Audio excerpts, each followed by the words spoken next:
For anyone who isn't familiar with the concept, a recursive translation is when something is taken from one language, translated to at least one more, and then converted back to the source language. The results can be quite interesting. Anyway, let's go. The one who was blocked by the cavemen, Joel, thinks his girlfriend is embarrassed to tell his cavemen that she's dating.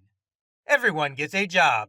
Nick gets a job at Norkbuild, a home improvement center, thanks to Joel. But when Nick is quickly fired for being a bad coworker, he believes his termination is discrimination against him and immediately files a lawsuit against the company.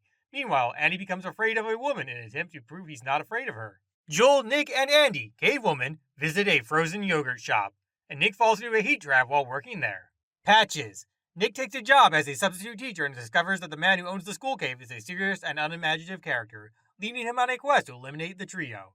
Meanwhile, Andy's search for an accounting job ends when Leslie hires him to reconcile her accounts, but she struggles with what to do when Leslie discovers she's involved in a creative situation with a lover who could tear her away from her family and her country.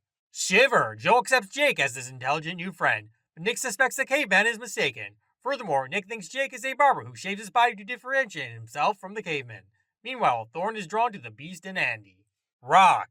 Andy has people coming at him from two different directions. Nick and Joel want to vote for him in the upcoming election, while Thorne wants to buy a gun after a robbery. Nick Opus. Andy jerk. Nick causes problems for Joel when his girlfriend Kate refuses to sleep at night.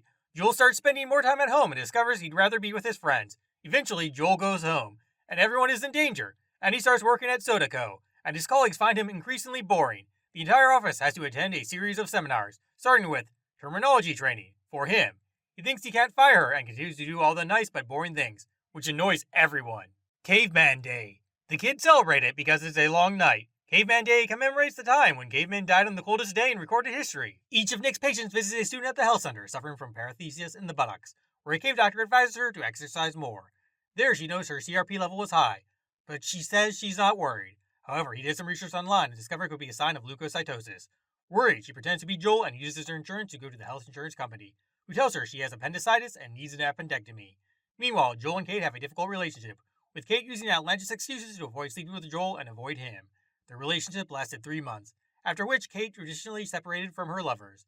Joel, her boss, discovers Nick's existence when he calls the insurance company, but he thinks it's Joel, so he takes a leave of absence. When Kate comes to leave Joel, she discovers his major surgery and rushes to the hospital, where Joel, upset that he only arrived when he thought he had a broken arm, breaks it. Andy in stand-up. Andy attends Nick's open mic night and becomes famous for his idiotic caveman behavior.